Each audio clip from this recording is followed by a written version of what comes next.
আসসালামু আলাইকুম, welcome back to my channel. আজকে আমি আপনাদের সাথে শেয়ার করব 1 কাপ ময়দা আর একটা ডিম দিয়ে অসম্ভব মজার একটা নাস্তা রেসিপি।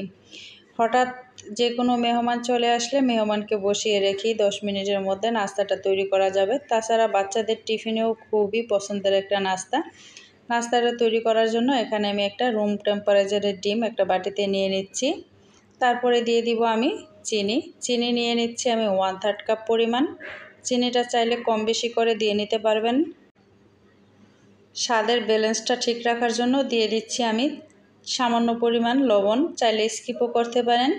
এখন ডিম আর চিনিটাকে ভালো করে ফেটিয়ে নিচ্ছি। হঠাৎ করে যখন মেহমান না বলেই বাসায় চলে আসে তখন কিন্তু মেহমানের জন্য চা বসিয়ে রেখে এই নাস্তাটা তৈরি করা যায়। আর সবচেয়ে সহজ হয়, এটা চা তৈরি হওয়ার আগেই নাস্তাটা তৈরি হয়ে যায়। তাছাড়াও কিন্তু এটা ছোট বড় সবাই পছন্দ করে। ডিমটাকে ভালো করে চিনির সাথে মিশিয়ে নিয়েছি, তারপরে দিয়ে দিয়েছি 1/4 কাপ পরিমাণ রান্নার তেল। চাইলে আপনারা এখানে বাটারও দিয়ে নিতে পারেন।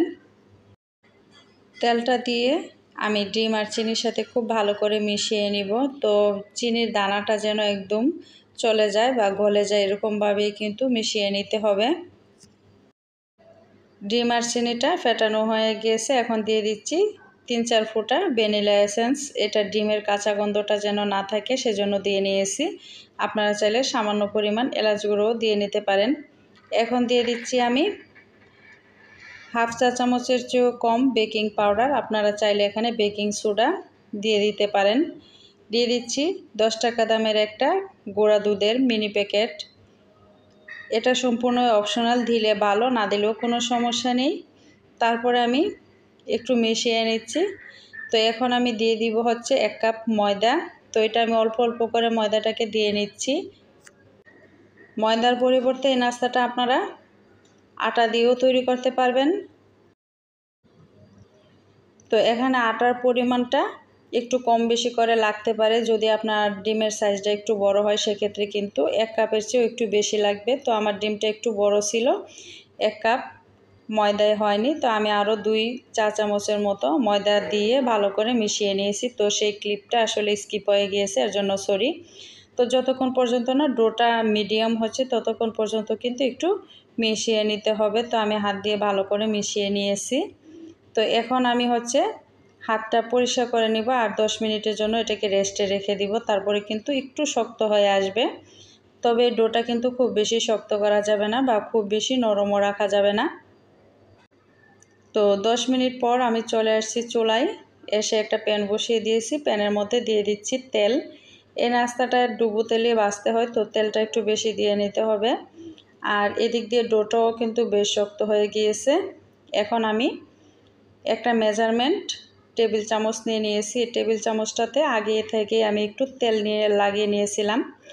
তো মেজারমেন্টগুলো ঠিক রাখার জন্য আমি টেবিল চামচটা নিয়ে নিয়েছি। তারপরে হাতে সামান্য পরিমাণ তেল লাগিয়ে আমি অল্প অল্প ডো নিয়ে হাতের মধ্যে ঘুরিয়ে ঘুরিয়ে একটা কাবাবের বা কাটলেটের শেপ দিয়ে নিচ্ছি।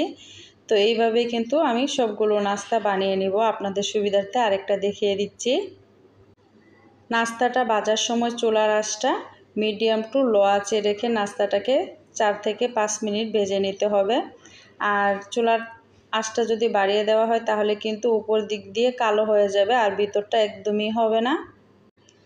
আমি 2 বারে নাস্তাগুলোকে ভেজে নেব। তো প্রথমবার দিয়ে যখন মনে হচ্ছে ভিতরের সাইডটা বা নিচের সাইডটা একটু লালচে হয়েছে, একটু উল্টিয়ে দিয়েছি। একটু উল্টিয়ে পাল্টে এভাবেই আমি নাস্তাগুলোকে ভেজে নেব। তো নাস্তাগুলো প্রায় হয়ে গিয়েছে, ফেটে আসছে সবগুলো নাস্তা, খুব সুন্দর হয়েছে।